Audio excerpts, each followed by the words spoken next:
ইমাম আবু হানিফা রাহিমাহুল্লাহর কাছে একদল মহিলা গিয়ে হাজির হলেন পর্দার মধ্যে। কি ব্যাপার? হে ইমাম, আপনি বলুন, একটা শরীয়তে ইসলামে একটা পুরুষ 4টা বিয়ে করা জায়েজ আছে, কিন্তু একটা মেয়ে কেন 4টা স্বামী রাখতে পাবে না? এই প্রশ্ন ইমাম আবু হানিফা রাহিমাহুল্লাহর কাছে পৌঁছালো। আজকের যুগে, আজকের দিনে যে ভদ্র মহিলারা আমার বয়ান শুনছেন, আমার বোনরা, আমার মারা, যাদের মনে মনে হচ্ছে পুরুষে 4টা বিয়ে করতে পায়, নারী কেন পাবে না, তাদের জন্য মারাত্মক উত্তর দিয়ে যাচ্ছি। জীবনে আর তোমার ইসলাম নিয়ে শিকায়ত থাকবে না, শরীয়ত নিয়ে। জোরে বলুন সুবহানাল্লাহ। আর যারা জ্ঞানী আছেন শুনে যান, যাদেরকে আল্লাহ বুঝার জ্ঞান দিয়েছে।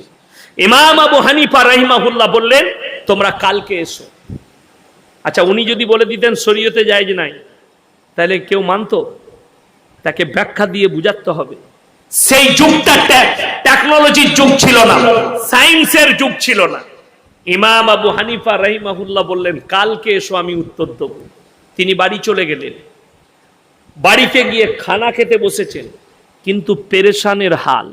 আচ্ছা, মানুষের কাছে টেনশন থাকলে মেয়েরা বুঝতে পারে না? পারে না? স্ত্রী বুঝতে পারে, বাড়ির মেয়েরা, সন্তানরা বুঝতে পারে আব্বার কাছে কোনো টেনশন আছে। তো তিনার মেয়ে বলছেন, আব্বা, আপনাকে আমি দেখতে পাচ্ছি আপনি একটু টেনশন ভোগ করছেন। তিনি বললেন, হ্যাঁ মা, আমার একটু টেনশন হচ্ছে। মহিলারা একটা প্রশ্ন করেছে, উত্তর দিতে পারেনি। বলে, এক কাজ করুন, আমার কাছে পাঠান। পারবে? হ্যাঁ। তারপরের দিন যখন ভদ্র মহিলারা এসছেন, তখন তিনি কি করলেন? বলেন, এই এক কাজ করো, আমার মেয়ের কাছে যাও, তোমরা উত্তর পাওয়া যাবে। হ্যাঁ, ওখানে উত্তর আছে। চলে গেল। সেই ভদ্র মহিলারা যখন পৌঁছায়, ইমাম আবু হানিফা রাহিমাহুল্লাহর মেয়ে প্রত্যেকটা মেয়ের হাতে একটা করে কাটোরা ধরিয়ে দিলেন, বাটি। চলো, তোমরা পর্দার আড়ালে যাও আর নিজের নিজের স্তন থেকে দুধ বের করে নিয়ে এসো। সমস্ত মহিলারা ছোট ছোট বাটিতে দুধ বের করে নিয়ে এলো পাত্রের মধ্যে। একটা বড় পাত্রে বললে, ঢেলে দাও। সব ঢালা হলো। বলে, এরপরে তোমরা দুধগুলো বের করে নাও। তারা বললে, এ পাগল মহিলা, এই দুধগুলো মিশে গেছে, বার করব কি করে? ইমাম আবু হানিফা রাহিমাহুল্লাহর মেয়ে বললেন, শোনো, পুরুষের পেটে ছেলে জন্মায় না, নারীর পেটে ছেলে জন্মায়। তোমরা যদি 4টা স্বামী রাখতে চাও, জানোয়ারের মধ্যে আর তোমাদের মধ্যে কোনো পার্থক্য থাকবে না। একটা ছাগল, একটা গরু মাঠে গেলে 5টা ষাঁড় থাকলে 5 জন মিলামিশা করবে। কার বীর্য থেকে বাচ্চা হয়েছে এটা আল্লাহ ছাড়া কেউ জানে না। ওই জন্য তোমরা যদি 4টা স্বামী রাখো, পৃথিবীতে দ্বন্দ্ব তৈরি হবে, সন্তান কার? তাই ইসলামী শরীয়ত বলছে, তোমরা তোমাদের মধ্যে আর জানোয়ারদের মধ্যে পার্থক্য এটাই যে নারীর পেটে সন্তান জন্মায়, তাদের পরিচয় আল্লাহ মায়ের দ্বারা দিয়েছেন জানোয়ারের পরিচয়, আর বাপের দ্বারা পরিচয় দিয়েছে ইনসানের। এটাই হচ্ছে জানোয়ার আর ইনসানের ফারাক। জোরে বলুন সুবহানাল্লাহ। চলুন, যদি বলেন এই যুগ, নবীজি সাল্লাল্লাহু আলাইহি সাল্লাম বললেন, পৃথিবীতে এমন একটা যুগ আসবে হে আমার নবী, সেই যুগে তোমরা দেখতে পাবে সমাজের বুকে হারাম আওলাদে ভরে যাবে।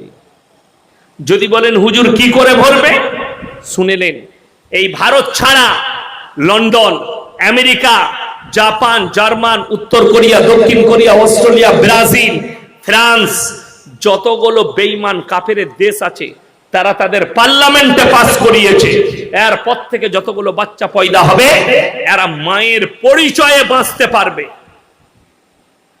রাস্তায় জিনা করলো, বেঈমান কাফেররা কতগুলো পাপ করেছে। আমার যতগুলো যুবক ভাই আছে, যদি আল্লাহর ওয়াস্তে এতটুকু আলেমদের প্রতি মহাব্বত থাকে, তো আমার কথা অনুরোধটা শুনে যাও।